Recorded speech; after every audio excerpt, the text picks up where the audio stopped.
All right, ladies and gentlemen, boys and girls, children of all ages, welcome back to the Run Home Podcast, where I am joined today by the myth, man, legend, Andrelton Simmons. Welcome to the Run Home Podcast. How's it going? Great. Thanks ZubaZ, thanks for having me. Oh, you got the name right. A lot of people want to say to those podcasts, but Zuba or ZubaZ or whatever. So originally I thought that's what it was, but it's the capitalization.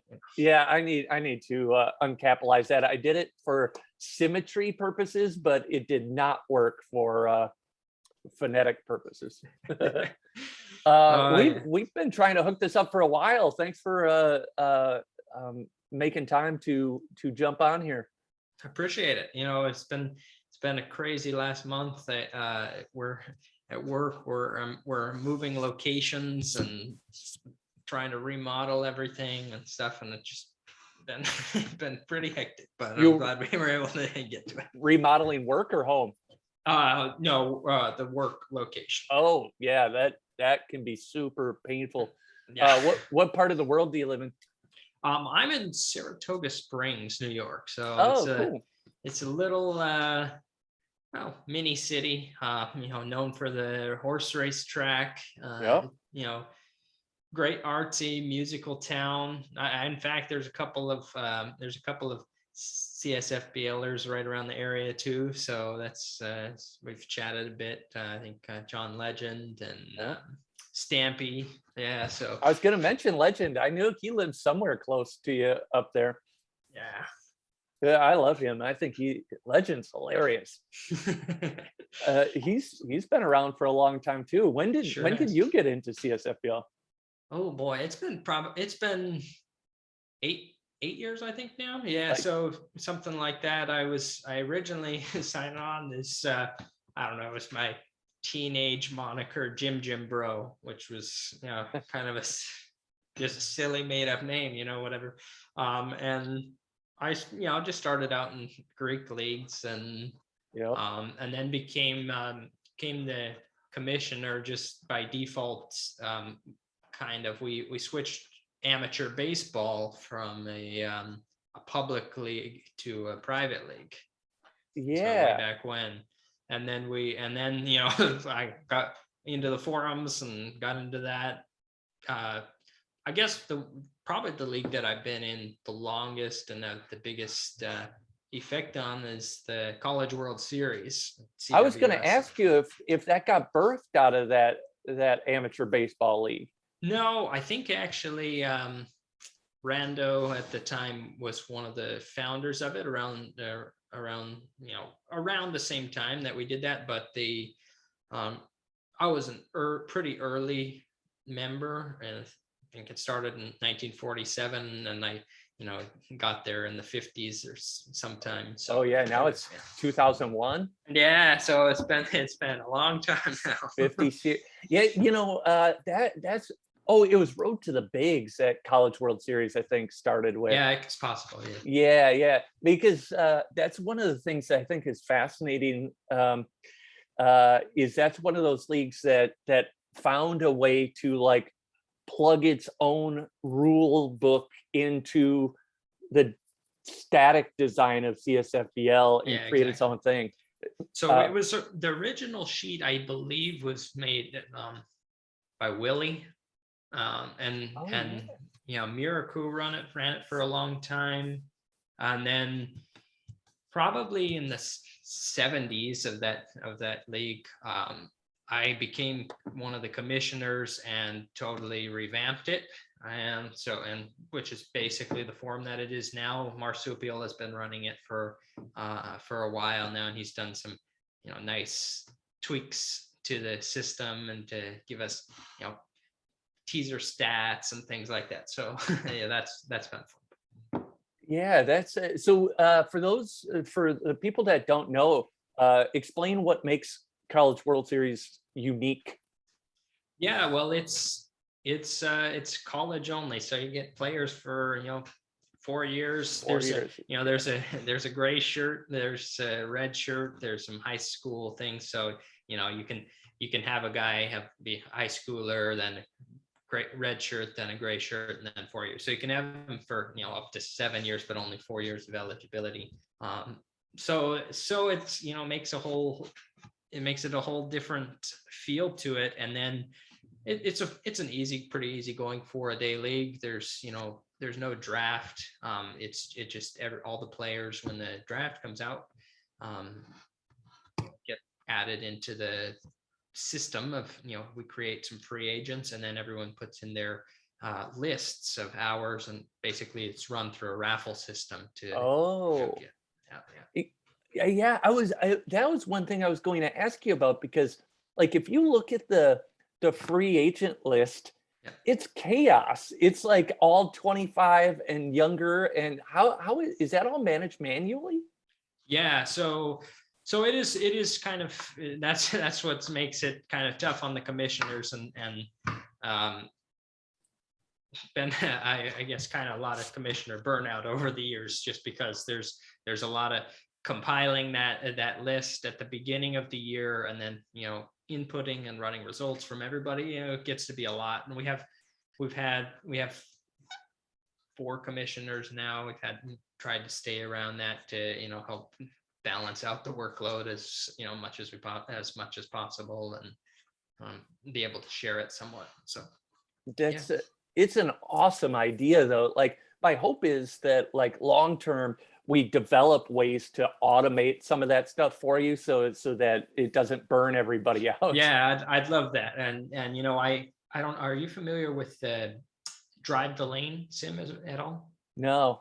So it's a basketball sim site, kind of similar to CSFBL, but Trackstar, who was in longtime member of, you know, College World Series, I think, turned a bunch of us onto it, and we tried it out, and they have a really good system for recruiting. It's a college basketball site as well, and they have a really good system where you can input your recruiting points on different players and things like that. So I do hope that, you know, someday CSFBL will be able to have some sort of features like that you can do college leagues. And we really need to.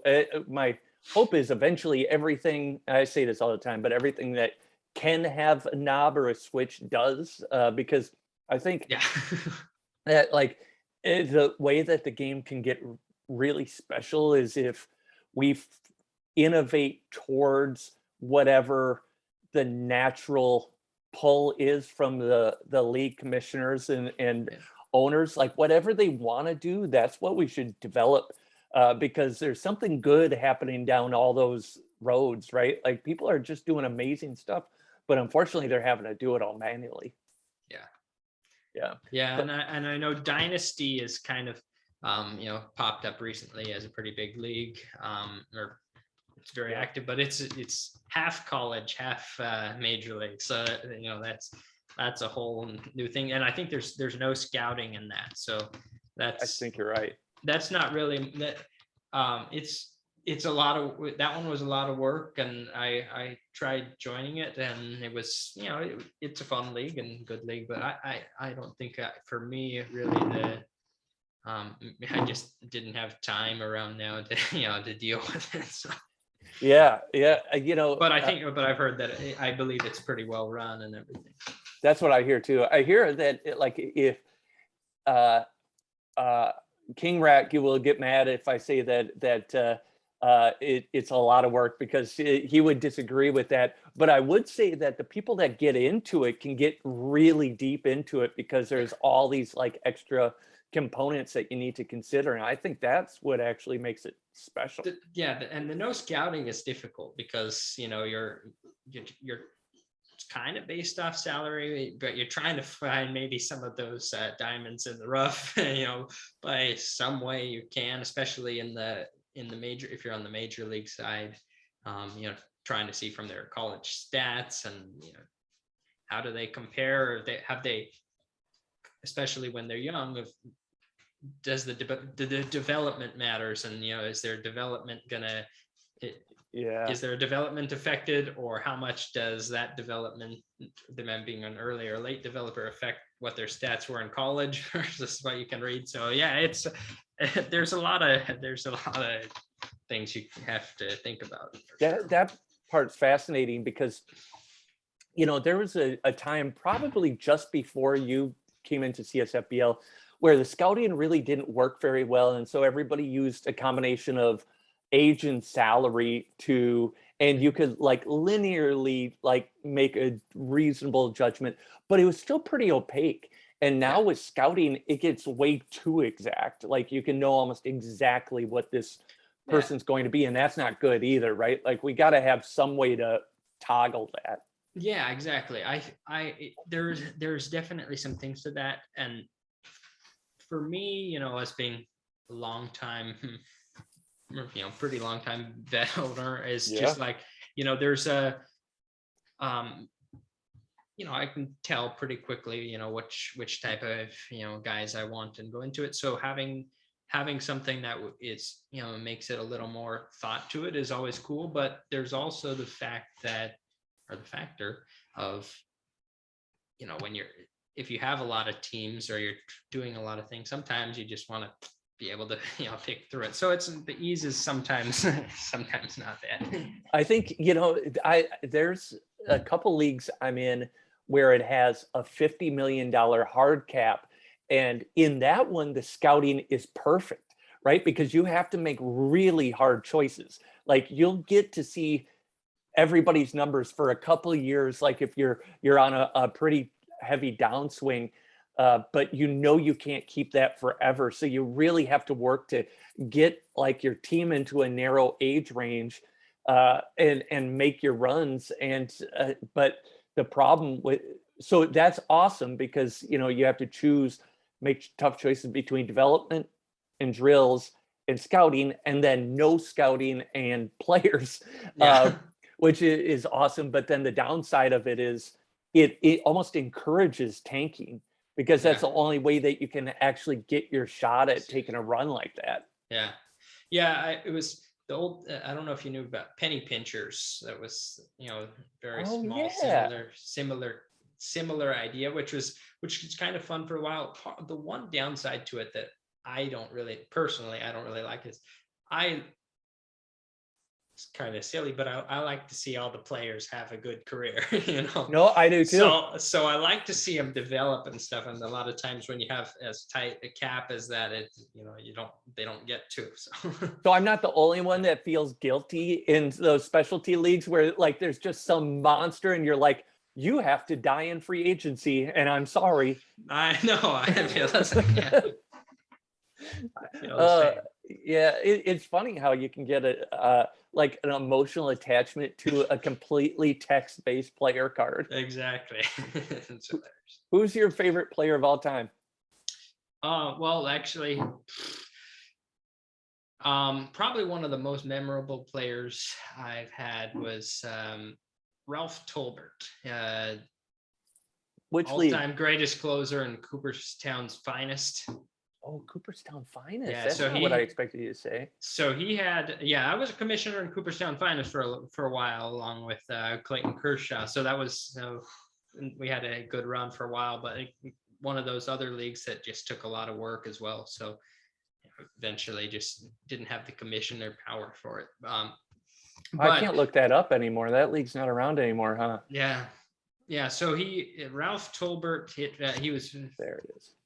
He was a guy when I took over the team, he had, fairly young guy, 24, 25, something like that, 50s endurance, but really great big four, especially had a great finesse specialty combo, was just was a great guy, and he just wasn't having a lot of success as a starter. It was 3-4 ERA stuff. So I'm like, this guy looks like closer type to me. So I stuck him in a closer role. He had, I believe, 550 plus save seasons and over 500 overall saves. League record. Held it for a long time. So he was one of the early guys that was the stars, Hall of Fame guys that I really connected with. And look at this. I'm about to. yeah, Here he is. there we go. There he is. The man, Ralph Tolbert. There he is. He pitched for a long some time. of those ERAs were pretty crazy. Yeah, I when I first saw it, I was like, well, this is an interesting one for the favorite ever. But then you look at these like 1983, 1984 seasons where he's Those like Goose Gossage. Yeah, that Mount Vernon Continentals is like Woo. 3 years or something. Yeah, it was pretty cool. I mean, so that was fun.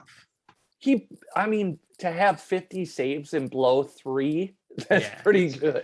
It's pretty impressive. And we actually won a couple of World Series back at the time. I made 3 in a row almost, and something happened, and I ended up dropping the team before the third one ended up happening. But yeah, you won the conference championship all 3 of those 3 years. times in a row. Yeah, that's cool. That's cool. I love asking people who their favorite player is. That's the first time I had somebody mention a reliever. Yeah, and I also had a really dominant stretch in College World Series. I basically completely dominated the 80s of that league, and there were a couple of players that were just that were awesome during that time. A couple of Hall of Famers, which I really like, which is tough for a guy to get into the Hall of Fame in that league with 4 years. Yeah, I was gonna. How does that work? Do you have a vote, or it's just like the automated?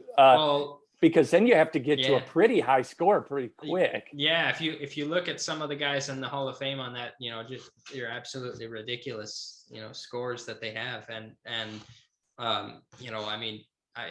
Christian Mcfadden, one of the guys that I had there I believe his career OPS was over 1,300. Oh wow! So it's just look at this run you had here. Yeah, so it was like woof from 81 on. Yeah, I lost a couple of tough ones in the World Series, but it was a pretty dominant run. 115, 104, 104, 300 plus years in a row. Boy, look at this team. This 81 team looks crazy. Yep, it was pretty awesome. So I think that team was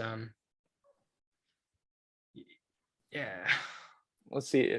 So I had the 2 guys, Garen Stevenson, Matthew Maravilla, were just absolute studs. David Elwood, whoever that guy is. He's now, he's a stud for sure. Oh, he's now. Oh, that's now. Sorry, yeah, you're right. We got to go get to back 81. to 81. Yeah. There we go. There's Christian Mcfadden, that guy right there. Yep. John Bradley was great too, but he was a junior college guy. He came in at 23 and only had him for 2 years. But he hit 407. There you go. He was great. But look, if you look at the Christian Mcfadden there, that's the second baseman there. His career numbers are just out of this world. So.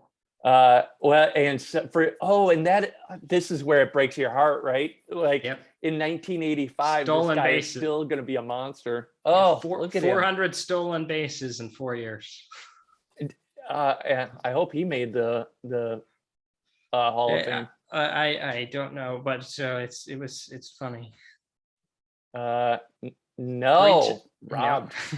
He should have though. Yep. Oh man, that's awesome. But so that same year, I had the number 1 and number 2 pitchers in the league, and him and Bradley. So it was there are some stud players that I've had that were a lot of fun. There's nothing better than when a team comes together like that, and you just know that you have probably 2 or 3 seasons where it's like perfect. Yeah, and the challenge with College World Series really is, with the 4-year turnaround, you can't, there's no trading, you can't do anything like that. So, there's no trading. No trading at all. It's college, So yeah, I guess that makes sense. So you got, you may have a stud guy on a terrible team, and that's all you got. you're rooting for him to, break the records and do that, but your team is at the bottom of the league. So it's tough, sometimes. And then you can have these runs where it's, it's just great. And then you can have these runs of like the last decade for me of just like the recruiting is just dice rolls have not gone my way, and just have not been able to put together the teams and stuff. So it's been, it's a challenge and the ups and downs that way. And that's what makes it so much fun. It is like part of it, the heartbreak makes it so much better when things actually go well. Exactly. So that's one of the things I really like about the, college style that they have there. Speaking of heartbreak though, you're also in GOAT. Yeah. And there's nothing that can rip out your heart like GOAT. I remember talking to Matthias about that. How long have you been in GOAT? Tell us about what your experience there has been like. Yeah, I joined for GOAT 3, and now in GOAT 4, a title in both sprints. So I had 2 titles in GOAT 3. Wow, which was good, but I was a little late to it. I started off really poorly with my draft and didn't do as well as I expected. GOAT is a really challenging league because the quality of the players is not really there, and you may have a couple of really good players, but the pitching is really under standard, below standard, and it's challenging to put together a good staff. And the ways that you would think a team would work doesn't really seem to work sometimes. So and you only have the 10-year sprint, so it's, as you get towards the end, trading becomes a lot harder because draft picks aren't worth much. And, so it's a real challenge. But I really enjoy the draft style. So also was in the Tournament of Champions that went on. So that, and I really enjoy that, being able to draft and put together a team. And it's fun.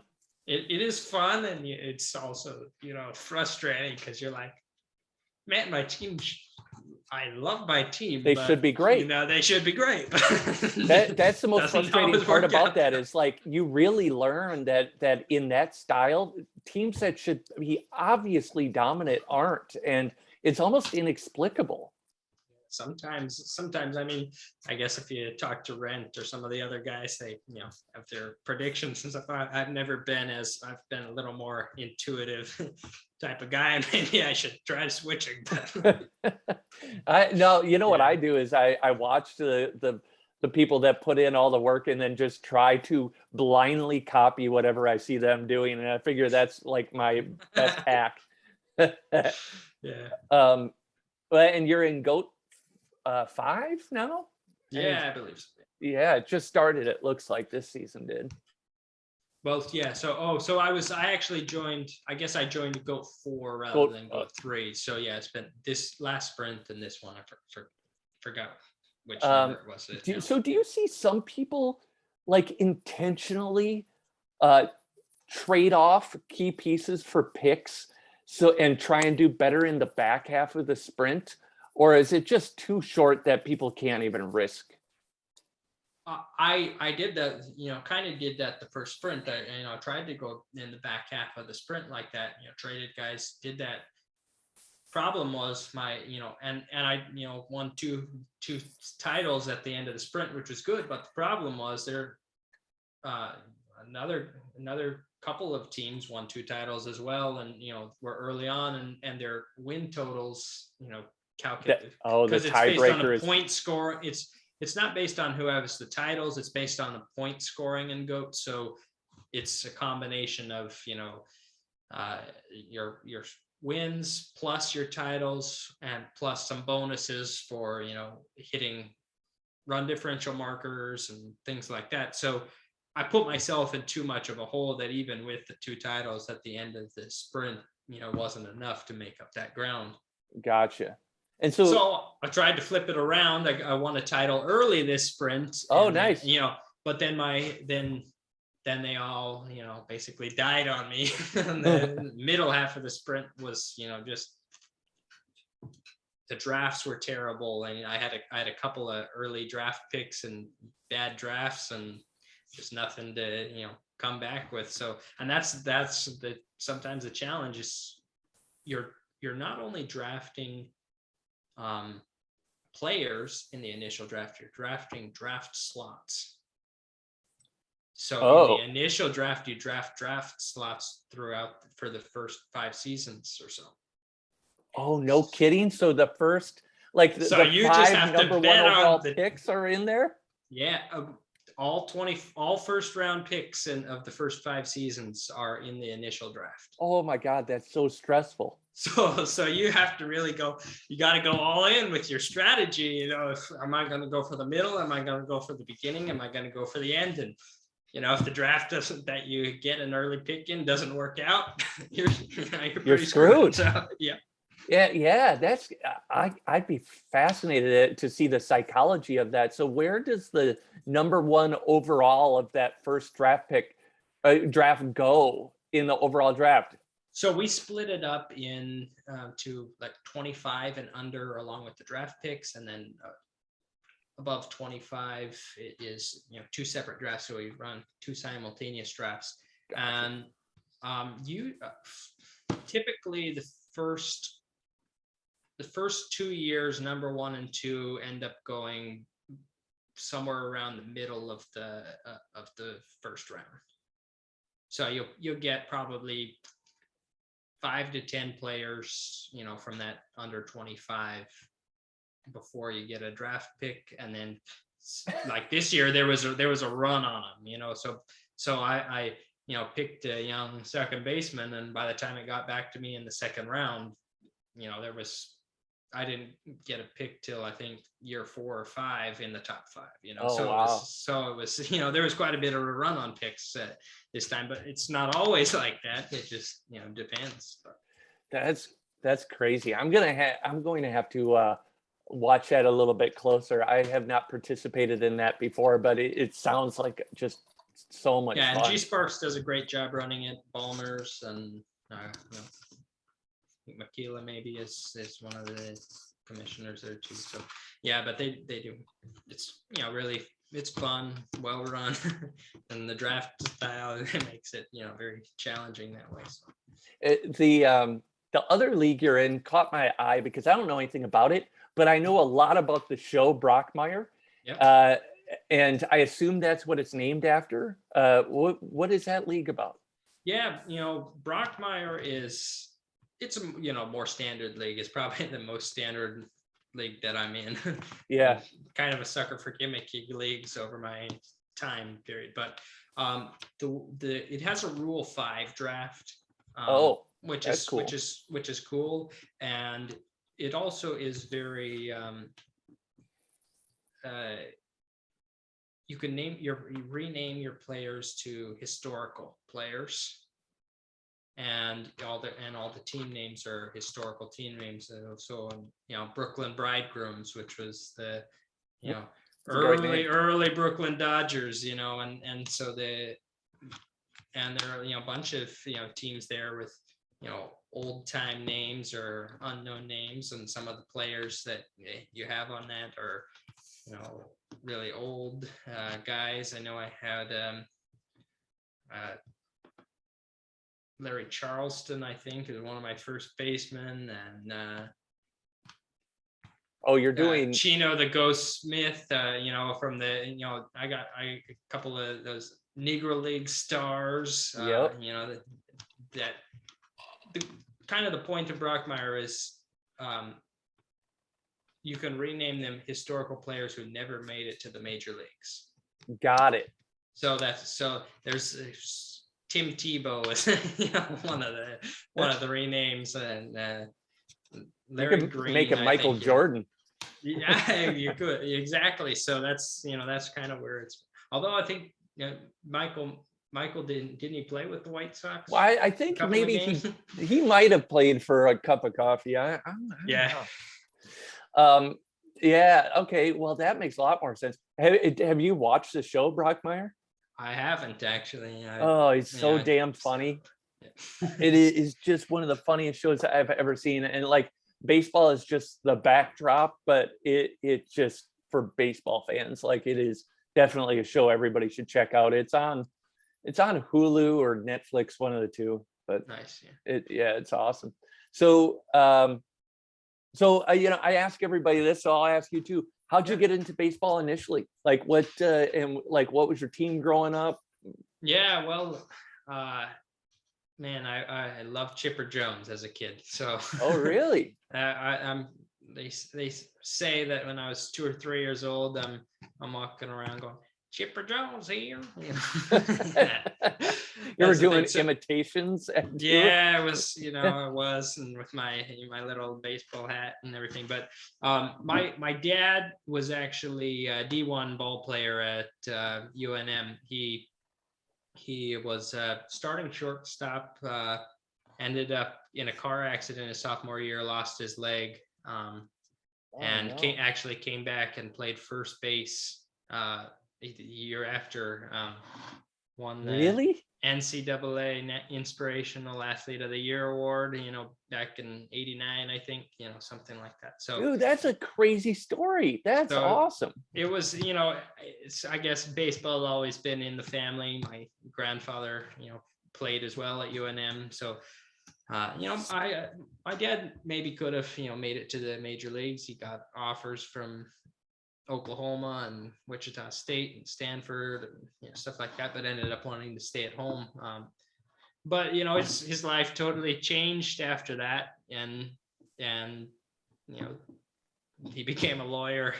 So everything was different. But back in Albuquerque, where I was originally from, that was what we got was the Braves on TV. So we were big Braves fan, and Andrelton Simmons, was Brave shortstop for a while too, and my favorite player. So that's where that came from. But now it all makes sense. Because I was like, how did that come about? So but I gotta tell you, they traded him to the Angels, and I'm like, all right, I'm done. And so, you stopped liking him? I stopped liking him. So now I'm a Phillies fan.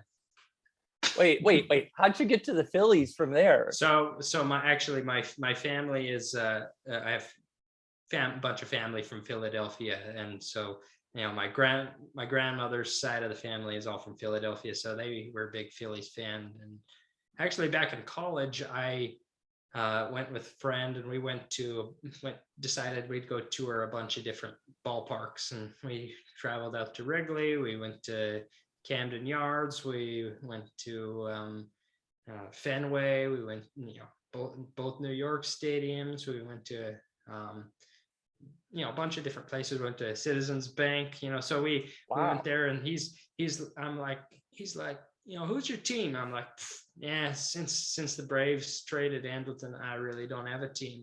He's like, you got to pick a team. So I'm like, fine, I'll take the Phillies. And so basically happened like that. And, how many years has that been? Oh, it's been, that's probably been 8 or 10 years now. This, I was going to, well, and I think it's interesting that Chipper Jones didn't become your favorite player instead of Andrelton. Well, Chipper was, but he retired around that time. So my funny connection story, well, this isn't funny, but my connection to Chipper Jones is one of my favorite baseball cards in the world has Chipper Jones, and it's a new baseball card. Topps came out with this Project 70 where they let artists do whatever they wanted. They just had to pick a historic baseball card year and a player, and so this artist named Old Man Allen, here, I'll show you this, made this card of Chipper Jones just laying on the couch. Nice. And I just thought bubble gum, yeah. It was the funniest thing I had ever seen, because like, who makes a baseball card with a guy like laying down on a couch? Yeah, exactly. And so I was like, I'm buying that card. So I bought a Chipper Jones card, even though I'm not a Braves fan, even a little bit, but I just thought it was the coolest card I had ever seen. So yeah, I mean, so Chipper was great, but he was like, my young, like, so, as I started getting into baseball more myself, and he had retired or getting close to it, and I was, I ended up, finding, Andrelton's, that's why I became him. Well, yeah, the Phillies and Braves traded quite a few players over the years too. So, yeah, that's awesome. And so, you don't mind me asking, how old are you? Well, I'm 28 now, so. Because I always like to gauge Or- people's baseball knowledge based on like what year it was when they were 7 years old, because I feel like everybody when they were 7 like started actually Yep. getting into baseball. Yeah, So- I had a big Cal Ripken poster, and and I was young, with his Iron Man, stuff. Yeah. With his streak and everything. So that was kind of my McGuire, Barry Bonds, and a steroid era. Yep. But I've always been a fan of the old stuff. My grandfather had an old, very early. Have you ever heard of All-Star Baseball? What is it? Is it I a think it first came out in the 50s, but it's a spinner game with player cards that you put around the spinner that has, oh no, I a don't bunch know of different outcomes around it. You spin it and you play your game based on, what each player has in the stats. So they took all the all-stars from the 50s, your Babe Ruths and your Wagners and your Pee Wee Reese and your Joe DiMaggio and Mantle and all of the stars from back then. So that was, we grew up with that really old time style, and there's actually a community on Yahoo specifically for it, keeping it up. And I think I just stumbled into it. Yeah. Yep. Yeah. This is interesting. so I also had a lot of interest in the old guys, back from that time and stuff. Yeah. So let me just make sure this is it's this game with the spinners. Yeah, basically, this is 1968. This is later than ours. We had older a wooden one with a wooden spinner, that no color or anything like that. But yeah, similar. Like That's awesome. I love these games. Like when you think about it, in some ways, like CSFBL is just a new, more modern version of that, and but people have been doing it for years. Like people still play Stratomatic all the way back from I don't even know when Stratomatic first came out. But like I told this story before, like I came up with my own little game with baseball cards and then just 2 dice and just developed the outcomes. And I think there are so many kids like that did that stuff that now things like CSFBL appeal to them more than like a really graphically intensive game where you're having to run the bases. Yeah, exactly. Yeah, that's awesome. So one other topic that I'd be remiss if I didn't bring up. Sure. I discovered when I was going through your teams today that I actually just took over one of your teams. Oh, yeah. I took over the Virgin Gorda Runway Goats in Carl. Oh, okay. I didn't realize that was your team, but you had a nice little run there, and the team has had a rough last couple of years, but you had a good run there for a while. Yeah, last month, like I said, it's been just crazy with work, and wasn't really able to pay attention to things as much as I would have liked. But Carl's a very competitive league, but it's it's a little more standard as far as things go. And I've had some good runs, with certain teams and over the years, but requires keeping up with it, Yeah, well, I could tell from your history that all the leagues that you've been in, you stay pretty competitive. So one other question, then I'll let you go. But is there one thing that that if you could wave a wand, make sure that CSFBL fixes, adds, subtracts, like, is there any change that you want to make sure that happens at some point? Yeah, I mean, I would say a couple of ideas. The college stuff is nice, and if you take a look at the, drive the lane, and have an idea, how they do that, and being able to, pick out a player and input, how much you want to put on them in a given recruiting cycle, and that sort of thing could be, something that would be really nice. As far as adding those sort of features.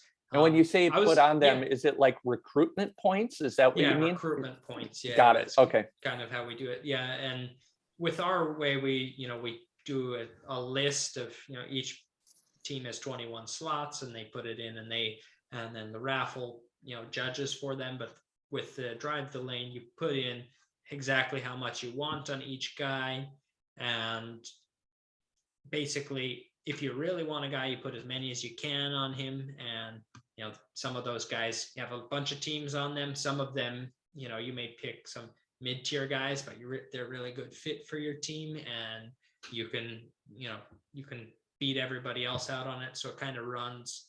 If there's a tie, it does tiebreakers. But if you're winning by certain enough points, you can pretty much be guaranteed to get the player and that sort of thing. So it can be nice in that to have that sort of structure, which is pretty cool. And also, I was really excited about the historical MLB players project a while back when Brian brought that out. So,